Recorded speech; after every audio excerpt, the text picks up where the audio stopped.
Hello and welcome to a new Lakers Theory podcast. I am Shane Jackson. Joined with me, as always, is Austin Case. We are coming to you right after a Lakers loss 118-109 to the San Antonio Spurs in LA. And right before we got on air, I think we labeled this perfectly. The last time we recorded after a loss was against the Blazers, which was their last loss, obviously, because the Lakers are 6-3. But we called it a frustrating loss, and that was what the headline was. This is an annoying loss. Austin, what was the most annoying thing about tonight? Honestly, the most annoying thing was the Spurs just kind of couldn't miss. Mm-hmm. And every time the Lakers closed the gap, they disappeared, and then the Spurs just kind of lit it up. And I guess they always say basketball is a game of, teams taking runs and stuff. So that's kind of what it was. But it was just annoying. The Lakers weren't playing that great to me. Mm-hmm. The Spurs just kind of seemed to have a good night. I can tell in your voice you are just not in it because of the Lakers loss. Like, you can just tell right away. I'm super tired too. It also happens to be 11:45 because, again, we're Kansas fans. We're Kansas people as Lakers fans. But no, the last time we recorded a podcast was actually after the Spurs sweep. That was our last podcast. So a lot has happened since then. The Lakers have now played 3 games. 2 of them were wins in Memphis, 2 wins in Memphis. And we decided, hey, we'll just wait until after the first San Antonio game because we were debating on doing this Wednesday night. We said, let's just wait one more day and do it after the Spurs game. I thought it was going to be, hey, the Lakers had won 5 in a row. They're not great, but this is what we've, enjoyed about the 5-game win streak. Instead, the 4-game win streak has been snapped, and honestly, it had the same blueprint as the previous wins. If you go remember the Memphis game, specifically the second Memphis game, Lakers didn't really try, didn't play well, and until the last few minutes, then AD and LeBron took over. This is what they try to do here in San Antonio, here in LA against San Antonio, and it didn't work. I mean, that's really the extent of, I think, the analysis for this game and really this recent stretch. The Lakers have just gotten by with not playing their cleanest, best basketball as of late and still coming out away with a win because they're the most talented team most nights. But on this night, the Spurs shot really well. The ball didn't bounce the Lakers' way, and they played poorly basically the entire way. Is that a fair assessment of the game? That is. And like I wasn't able to watch the first game in Memphis, but that I remember watching the second game, and I was just like, this is terrible basketball. Like, it was low scoring.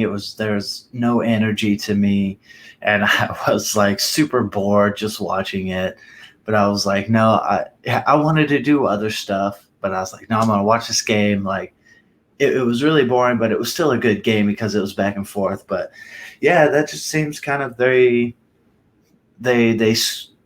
go through the motions for most of the game, and then towards the end, LeBron and AD just say, "Hey, we're gonna bring it home." They weren't able to do that tonight, and credit to the Spurs because they shot amazingly, and that was a big difference, kind of there towards the end. The Lakers just couldn't put it together offensively to match what the Spurs were doing.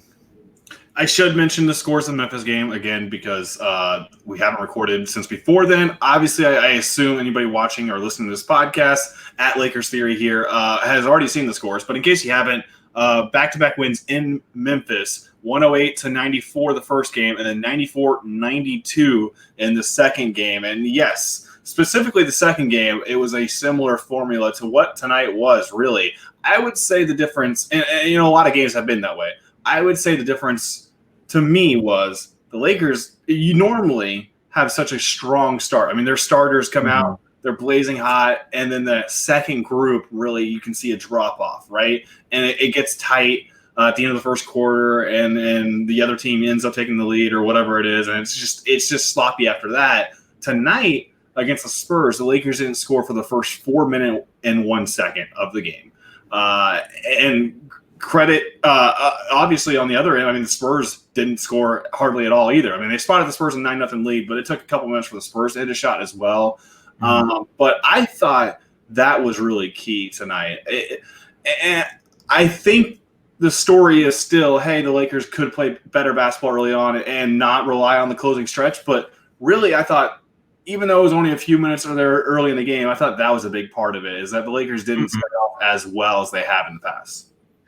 Yeah, it felt like something was missing. And this thought just kind of came to me while you were talking there. But, like, maybe this is where KCP is needed. Like, he provides a good offensive spark. And so maybe that's what was missing tonight was, a few guys were missing shots there early, and it kind of nobody could get anything going. And maybe that's where KCP is going to come in and kind of light the fire for them. So I didn't really think about that at all until just now, but it was odd that they just they didn't have it there to start. And I don't think it's fair to necessarily sound the alarms. I don't think we expected, the cleanest basketball in January for this team. I mean, I don't think you expect the cleanest basketball from a lot of teams in the NBA in January. And so, yes, I don't want to say the Lakers are doomed and this is a cause for concern and all that stuff, because they are the defending champs and I expect them to get it figured out. That said, I think tonight it really just exemplified how troubling what the Lakers have done is. The whole notion that you can kind of go through the motions, maybe not play as sharp on either end of the floor, and then because you have two of the top, 3-4 players in the league, you'll figure it out behind those two, and especially with the talented roster. And while I think some of that is true, I just don't think it's a formula that you want to rely on, right? It's easy to say that now because they lost. If we had recorded a couple days ago after that second Memphis, we would be saying, this is great. This is why the Lakers, this is the Lakers floor. But now we've seen a lower floor. And I just think it brings to an issue that I didn't think was there until a couple days ago. I don't know. Is that fair? Is that how you would is that the side you would be on in that situation, I guess? Yeah, a little bit. Like, I'm not that worried because it is so early in the season, but there is reasons to be concerned. Like, I honestly feel like they can't keep anybody out of the lane. And it just seems like it's so easy for guys to get into the lane, and that's something that just didn't happen last year because they had great rim protection. So I think that's something they got to figure out. But honestly, I don't know. I just feel like they're still finding their rhythm because we've seen just a different team, often with these first 9 games that they've played. It almost feels like each night we see a little bit of a different team. So it's still early. There's not really too much to be concerned about at this point, but there are areas that are troubling to me. Specifically the defensive end. I mean, this Spurs scoring 118 points. They shot really well from the three, and I'm going to put it in the box score here in the video. So if you're watching this on YouTube, you can see the box score. If you're listening on audio, I'll try to mention stats as much as possible. Subscribe to us, by the way, on all platforms. We're on every single platform because Austin recently got us on Apple iTunes, and I want to congratulate him as much as possible for doing that. So we're on YouTube, Spotify, Apple, all that, at Lakers Theory. And follow us on social media as well. I provided a lot of Twitter updates tonight, a lot of videos, a lot of key numbers as well. So make sure you're following us on there for that information. But I'm pulling up the box score. The Spurs did shoot really well tonight, especially from deep. It was, 16 of 35. I felt like they shot even better. And Frank Vogel had just mentioned this, or Anthony Davis just mentioned in his post-game press conference as I'm following on Twitter, but LaMarcus Aldridge playing that stretch 5. He finished with 28 points. That's not something the Lakers had seen. And I think you could tell just how much that caused troubles for this team. And it speaks to, obviously, AD not being at the 5. There was a stretch there in the third quarter when he did. He played, I believe, at the 5. I did the math. It was 7 minutes and 53 seconds there in the third quarter after Marc Gasol picked up his fourth foul. The Lakers outscored the Spurs 23-16 during that stretch. Yeah, 80 at the 5 is their best lineup, obviously. That's not news. I just think you saw LaMarcus Aldridge cause problems because of the way he is as a player in that stretch 5. And that, I think, may be the biggest area of concern. It is obviously one game, and maybe it somewhat caught them off guard, and they're still working out, obviously, their defensive communication and all of that. I'm just saying that if I did actually want to sound the alarm on anything or be concerned about anything, I think that would be the thing I point to. Yeah, that's good too. Like I honestly wonder why AD doesn't like to play the 5, because in a situation like this, you know, Aldridge is more athletic than Gasol, so that, you know, that's gonna be a tough matchup for Gasol, even though he is, you know, a big guy and he has decent defensive abilities. So, but I mean, he got into foul trouble, so it kind of, you know, that's a problem there, and that's going to force AD to play the 5, or it's going to bring in Harrell to play the 5, and, you know, he's going to be outmatched most of the times just based on size. And so that's kind of that's a thing too that I'm curious about. But and it's also like Aldridge was making shots left and right. It was like anytime he shot the ball, he did miss. Yeah, and I don't know if it's the size thing that really bothered me. I thought there wasn't much communication, maybe. I thought, you know, maybe they were late to coverages and stuff like that, you know, maybe on the help defense. I think at one point Rudy Gay got an open 3 there in the fourth quarter because there was a late rotation as well. I think those are the problems more that persist for the Lakers tonight, and what led to some of those open looks, especially early on, I would say.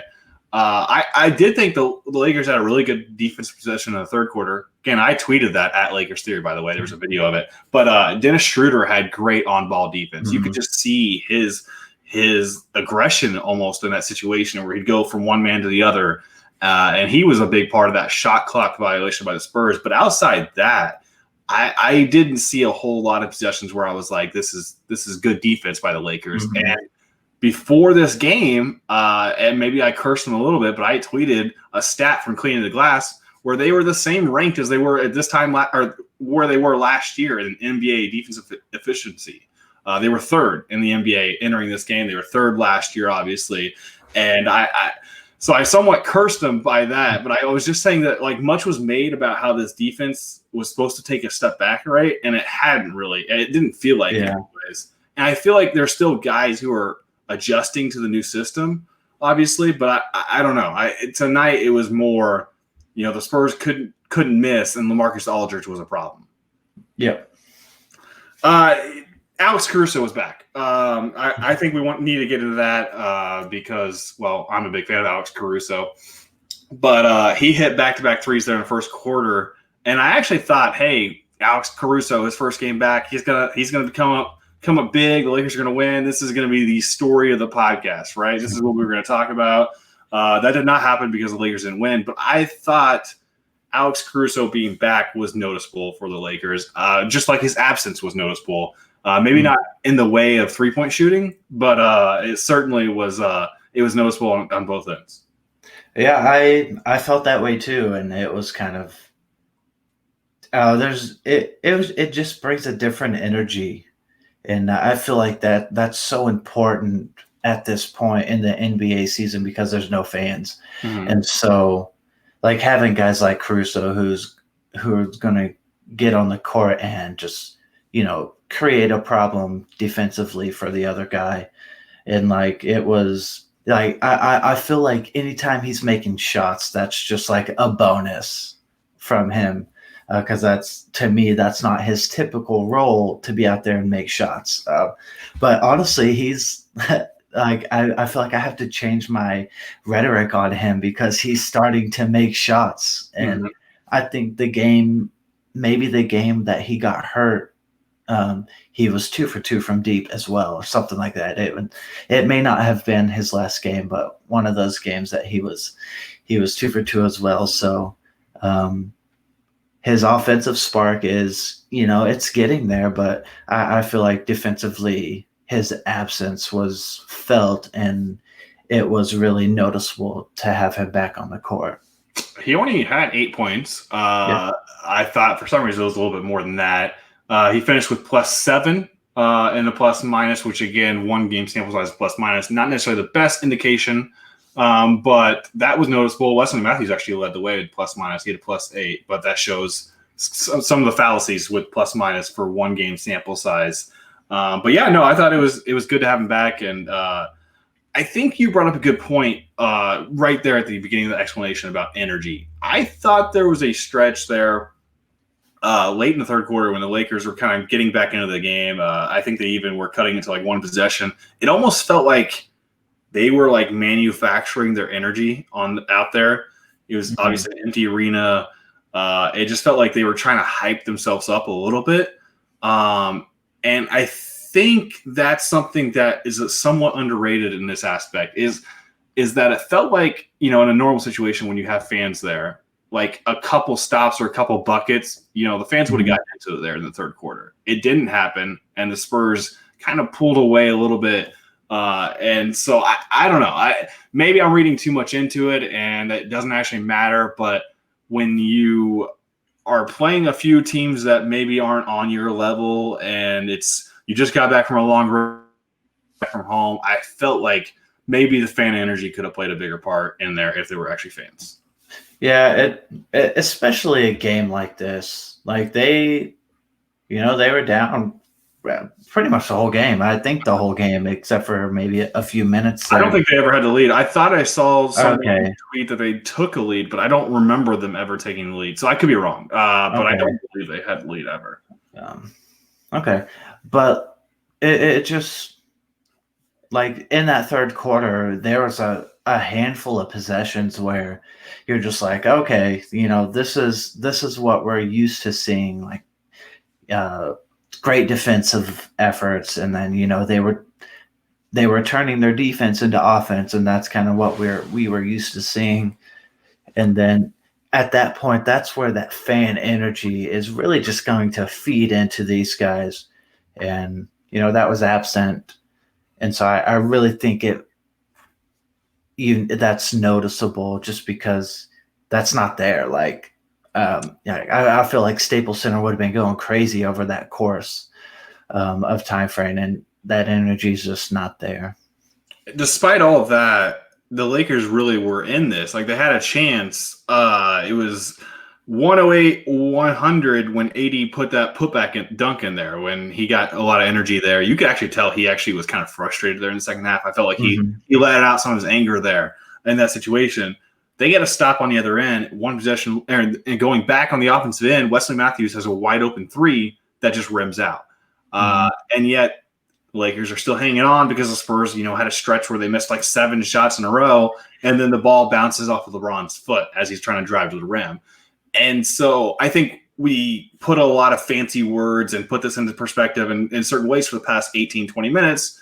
But at the end of the day, like, this might have just been as simple as it wasn't the Lakers' night. It was the Spurs' night.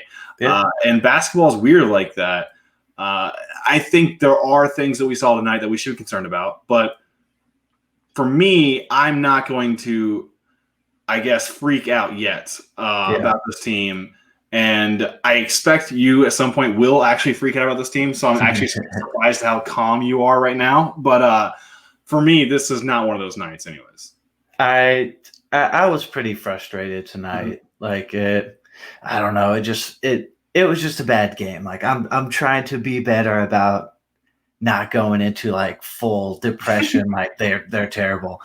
But yeah, I mean, Matthews missing an open shot, LeBron bouncing the ball off his foot. Like, that's 5 points right there. That's huge, especially in the closing minutes of a game. So, I mean, just one mishap there, and that kind of kills everything that you've built up to that point. And we kind of saw that. I think after the ball bounced off LeBron's foot, he came out, or a couple plays later.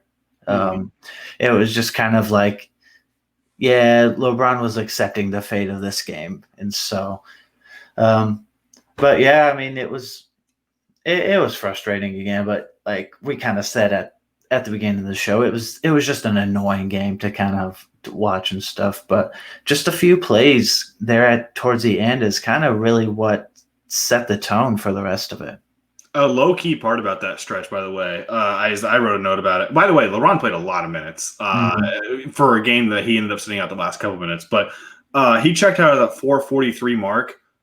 On the next possession, the Lakers called a timeout. It was a full timeout or whatever, and he was in not long after that. Like that, they just manufactured a break for him in a game that they obviously knew they needed him. And you could see some of the Twitter reaction when he checked out that he thought they were giving up or whatever. And when he came back on, that's when he rolled the ball off his foot or whatever. And then eventually, Lakers phoned it in or gave it up. But I thought that was maybe a subtle substitution that I wanted to mention. I'm sure people saw it, but it was one of those things that caught my attention as well. It obviously didn't end up mattering, but I thought it would have, or at least it was going to make things interesting down the stretch. Is there something that we didn't cover from this game that you think was worth mentioning? I don't think so. I mean, it was just it was just another game. They weren't able to pull it out. LeBron led the team with 27 points. AD finished with 23, which is honestly higher than I thought he finished with. And then Kuzma had 13, and then you had Harrell and THT each with 10. THT was nice. I thought he had a couple of strong drives, back-to-back drives, really. Yeah, I just want to point out he had 21 minutes tonight. Yeah. I don't know what his minutes average is at this point. I don't have the season stats on me, but yeah, that's a good point. He had, those strong drives where he just got downhill in a hurry and he gets above, past the shoulders of his defender, uses his long arms and lays it in. I mean, that's pretty nice. He obviously made some stupid decisions. He had a dumb charge there late in the second, at some point in the second half, I can't remember when. And then that foul late in the game was really kind of stupid as well. So. I did want to mention Dennis Schroeder, 3 for 11 from the floor. He's not been shooting well the last few games.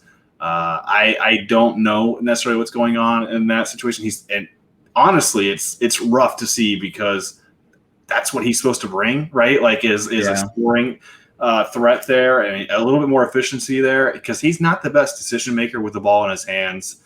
He's not the best facilitator. And so when he's not shooting as well, it's evident how much of a detriment he is at times on the floor. I know I mentioned his defense, especially on that one possession, but he doesn't get that much credit for this game because nobody played that great. Yeah, I actually had no idea he shot the ball so terribly. Yeah, it's been a common theme actually. The last few games have been really bad. Is there anything from the last few games in general that you feel like wasn't mentioned or worth mentioning anyways? I don't think so. I don't really remember a lot of the first Memphis game because I didn't get to watch it. But I just remember being so irritated the entire second game just because it was just a slow, boring game for me. So I was watching, but I wasn't in the game. Yeah, and they were 10-point favorites in that game. That was kind of concerning. Actually, I did want to mention we had kind of talked about this before today, and I don't know what the numbers are from today anyways, but the minutes where AD is on the floor and not LeBron have been really bad so far this season, especially defensively. I don't remember exactly what the numbers were, but I know we had traded back a few messages about that. What do you think the reasoning is of AD lineups without LeBron not being really good so far this year?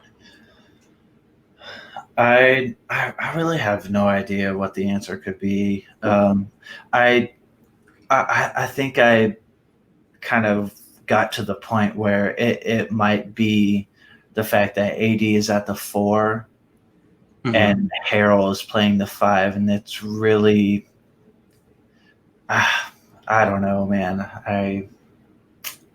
It doesn't make sense. Yeah. Like, I feel like AD's their best defensive player, so if he's on the floor, they should be kind of, it should be happening defensively, and just for some reason, it's just not when LeBron's not out there. I don't want to, always bring up AD to the 5. I feel like we brought this up last podcast as well. But he is maybe their best player on their team, right? You called him an MVP candidate, and Anthony Irwin of Locked On Lakers tweeted this tonight. Not really much of a hot take, but he said, hey, this is my hot-ish take. AD is never going to win the MVP if he doesn't accept playing the bulk of his minutes at the 5. And honestly, like, I hadn't really thought about it from that context anyways, because, I didn't even obviously I know AD's at his best when he's playing the 5, but I didn't put in that context because I obviously didn't pick him to win the MVP like you did. But it's a good point. Like, that is the best version of AD, right? And it would be like, I don't even know what a good analogy of it would be. Like a pitcher not throwing his best pitch, like a football team not using their best player, like their biggest strength. Maybe they're not throwing the ball maybe they're only running the ball when it's more efficient to pass. It's not the only comparable sports analogies I think for that. It just seems to me that it's obvious that he's at his best when he's playing there, and I understand the reasoning behind it, why he's playing there. It's just, I think we need to be reasonable with expectations. I think if he is going to play a bulk of his minutes at the 4, not MVP is what I'm saying. Yeah, I wish I knew why. Like, he doesn't like it. I just have no idea, and it's honestly so confusing to me why he doesn't want to. But I mean, it's so obvious that they're so much better when he's at the 5. I just think it's easier because he's such a good defensive player that like when he's matched up on bigs, it's easy for him because he's so much more athletic than a lot of them. Well, based off what I've seen from a couple tweets here post game, he's frustrated from this loss. We're frustrated from this loss, so I'm hoping that there's going to be a bounce back for the Lakers. They do have to bounce back right away. They play the Bulls on Friday night. Yeah, Friday night, which is the night the night of. It's probably tonight by the time you're listening to this podcast. And then they play on Sunday against the Rockets. And we will not have a podcast tomorrow for sure because I'm busy. And then maybe Sunday, I think we might have a podcast. I peek behind the curtain here. I'm a big Ravens fan. So if they lose on Sunday, I'm not talking to anybody. So I will not want to do a show. And that will be the reason why we won't have a show on Sunday. So basically, for the Ravens win. I'm glad I don't have to watch that game with you. Because I think last time I watched a Ravens game with you, I came away with a broken hand. Yeah, exactly. That story is for another day, though, because we are approaching 40 minutes and this podcast is getting too long. And it was too long for a loss because this was an annoying game and it deserved an annoying, bad show. And honestly, if you guys didn't listen to this or watch this, I'm fine with that. But listen and watch the rest of our shows, especially when the Lakers win. In order to do that, you have to follow us on all social media or on the podcast accounts and wherever you get your podcast, whatever platform you use to get your podcast. That is at Lakers Theory everywhere because Austin's great at usernames and getting that information out there. He's Austin Case. I'm Shane Jackson. Thank you so much for listening to this podcast, and see you next time, Lakers fans.